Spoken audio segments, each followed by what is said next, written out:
Bienvenue dans Speedcast, le podcast dédié aux plus belles histoires du sport auto. Je m'appelle Anna, je suis passionnée de sport automobile et j'ai décidé de vous raconter ma passion.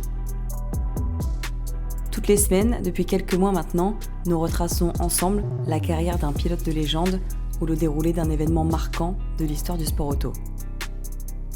Aujourd'hui, pour le dernier épisode de la saison 1, nous allons parler de Jim Clark.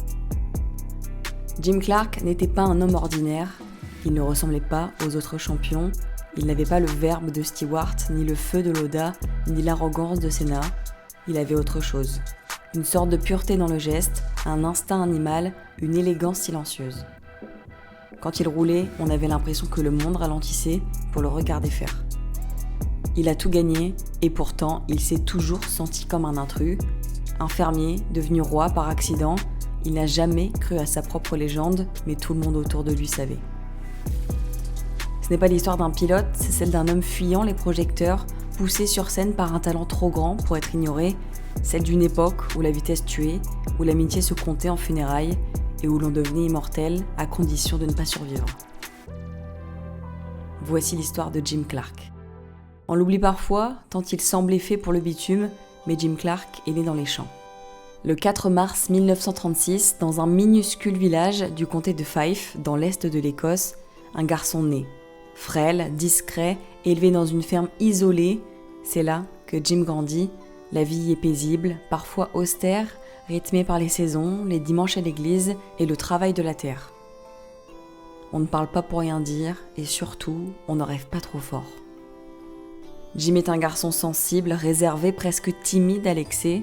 Ses camarades le décrivent comme un peu à part, pas vraiment solitaire, mais souvent ailleurs.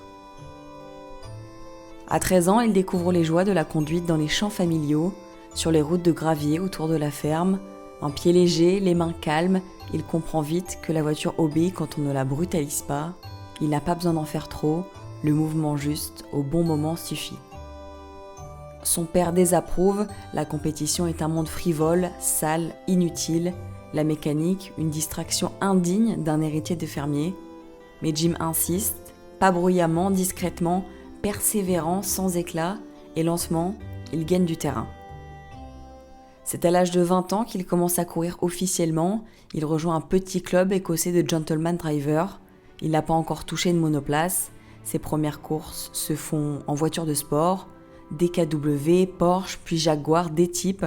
Il paye ses engagements lui-même, sur ses économies, et très vite, tout le monde le remarque.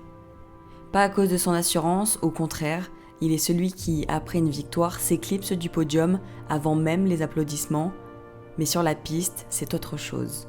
Il est précis, rapide, presque fluide, il ne corrige jamais, il ne lutte pas contre la voiture, il l'écoute.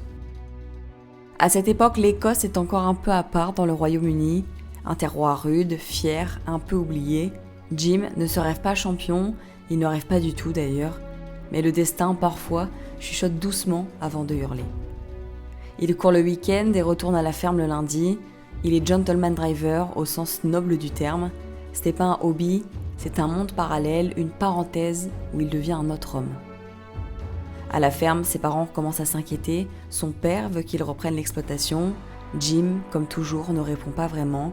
Il écoute, baisse les yeux, mais il continue à courir. Il le fait sans provoquer, sans conflit. Il glisse lentement hors du chemin qu'on avait tracé pour lui. Il commence enfin à rouler en monoplace. Formule Junior, Lotus Eleven, là encore il survole. Sa précision, sa délicatesse au freinage, son absence d'erreur attirent tous les regards. On le décrit comme le pilote le plus propre d'Europe, pas spectaculaire mais implacable. À la fin des années 50, Jim Clark n'a pas encore fait ses débuts en Formule 1, mais déjà quelque chose a changé. Quelque chose le tire ailleurs, vers la vitesse, vers l'histoire. Il n'en parle pas, il ne l'admettra jamais vraiment, mais il est prêt. Et le monde de la course commence à murmurer son nom. C'est à Brands Hatch en 1958 que le destin s'invite pour la première fois. Jim Clark est aligné pour une course de Formule Junior, une épreuve sans enjeu majeur, mais avec des observateurs importants dans les tribunes.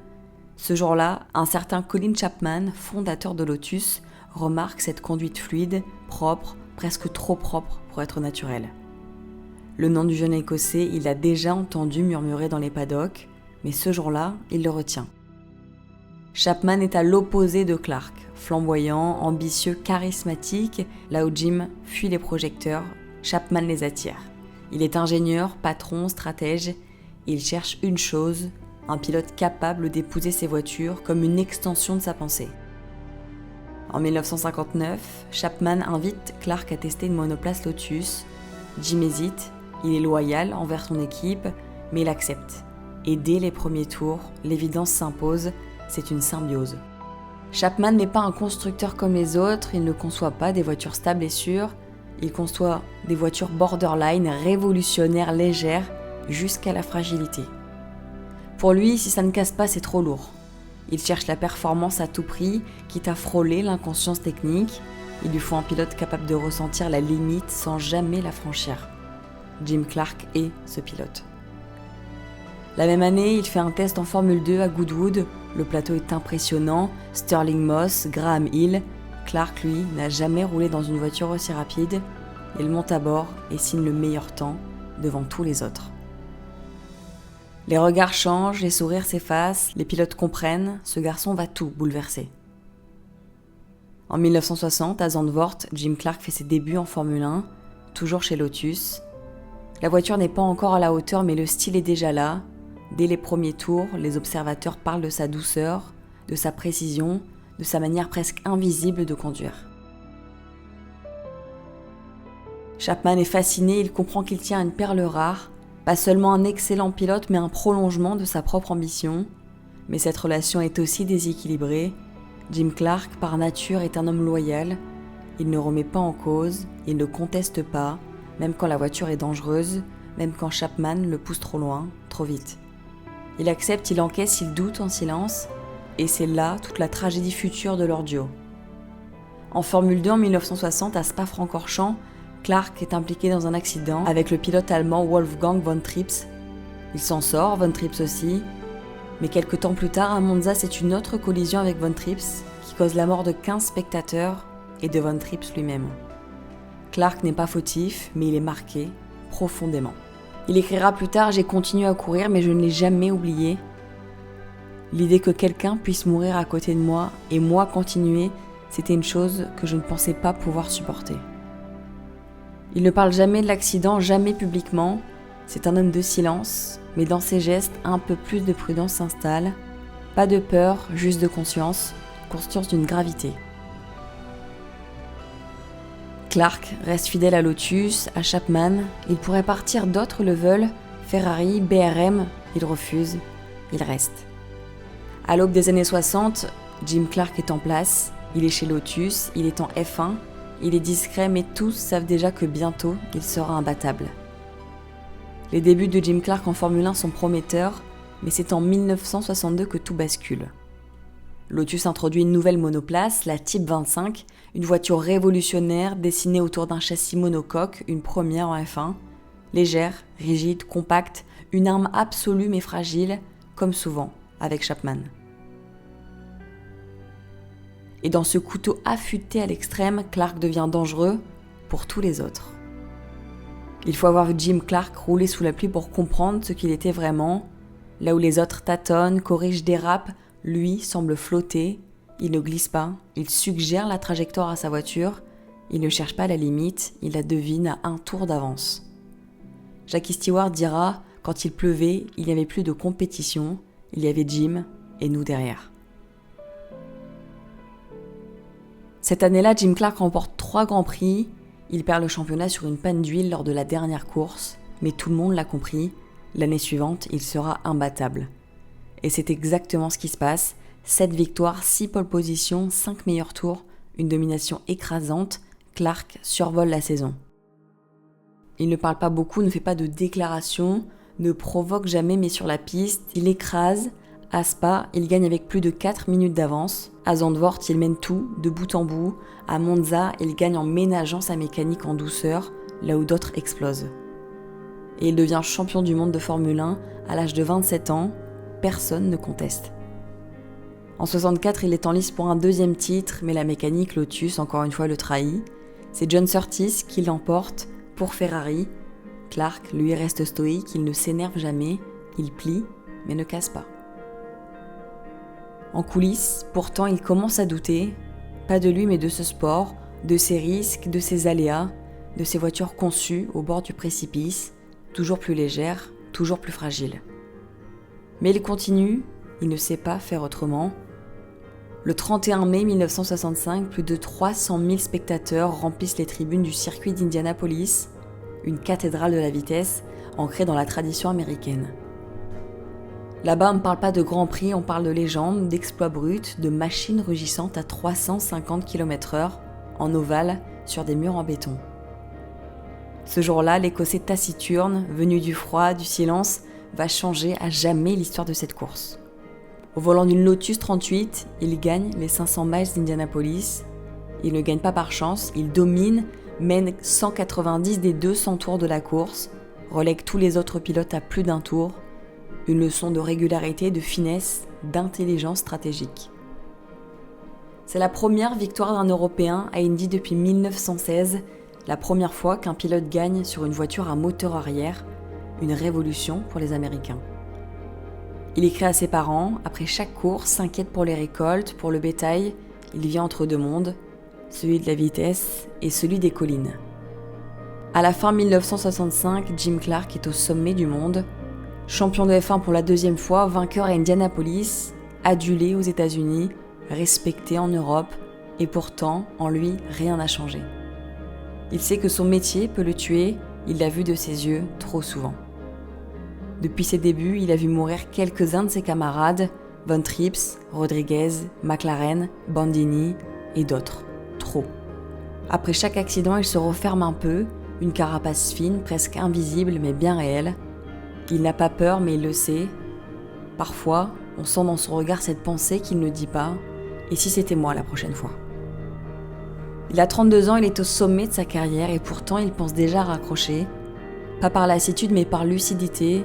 Il veut continuer à vivre, peut-être devenir éleveur, peut-être enseigner la course, peut-être simplement rester vivant. Mais comme souvent avec Jim Clark, il n'en parle pas, il laissera ses mots en suspens dans une lettre ou dans un regard. Il reprend la route, toujours silencieuse. Après son triomphe en 1965, Jim Clark paraît invincible. Pourtant, derrière cette image de champion parfait, une ombre commence à s'étendre. Les voitures de F1 évoluent à une vitesse vertigineuse, la puissance augmente, les voitures dépassent les 300 km/h, mais la sécurité, elle, ne suit pas encore. Chapman, visionnaire de génie, pousse ses monoplaces toujours plus loin, toujours plus légères, toujours plus fragiles. La Lotus 33 puis 35 et enfin 38 pour l'Indy sont des bijoux de technologie mais aussi des équilibres précaires, un boulon qui lâche, une suspension qui casse et c'est la catastrophe. 66 est une année charnière, Clark s'adapte, gagne encore mais les incidents s'accumulent. À Monaco, à Spa, les petites erreurs, les pannes deviennent plus fréquentes. La liste des pilotes disparus grandit, Jim assiste, impuissant à la chute de ses amis. Il sait que sa chance tourne, mais il ne peut se résoudre à ralentir. Loin des circuits, il trouve refuge dans la ferme familiale, mais la réalité le rattrape toujours, la peur silencieuse rôde. Et puis vient ce jour, fatidique, le 7 avril 1968, à Hockenheim. L'Allemagne est figée dans un printemps timide. Il est un peu plus de midi quand une voiture verte s'élance sur la piste détrempée. Une Lotus 48, frêle, nerveuse, fine comme un rasoir. Au volant, Jim Clark. Il ne sait pas encore, mais ce sera sa dernière course, ses derniers tours de roue, son dernier regard sur la ligne droite, longue, bordée d'arbres sombres, celle qui ne pardonne rien. Quelques heures plus tard, le paddock est figé, un silence surréaliste envahit la piste, la nouvelle se répand comme une onde glacée. Jim Clark est mort, une sortie de route à plus de 200 km/h, une voiture disloquée et une âme projetée loin de la piste. Un autre accident, un autre pilote emporté, Jim Clark ne reviendra pas. Le 7 avril 68, le monde de la course a perdu l'un de ses plus grands poètes de la vitesse.